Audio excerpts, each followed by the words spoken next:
Kiban lon nuk cerita Habanyo ubak dinda Terasa lon hana daya Lon takut kata kecewa Seakan ulun pendusta Janji lon kahana nyata Walau kaluh lon usuha Tapi Allah beri membeda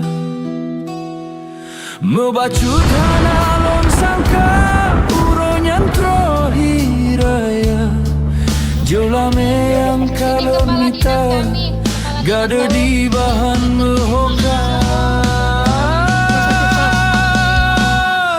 Sedetat sedewa telon bayang lon pikai kena. Saat ini kami berada di Rumah Sakit Umum Daerah SAS Perla Kabupaten Aceh Timur melaksanakan pengawalan serta penyerahan alat kesehatan hibah dari sejumlah pribadi di Jakarta yang prihatin dengan kebutuhan Rumah Sakit Umum Daerah SAS di Perla Kabupaten Aceh Timur.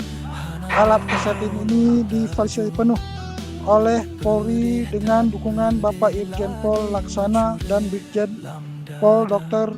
Farid Armansyah berserta semua jajarannya termasuk Polda Aceh dan Polres Aceh Timur.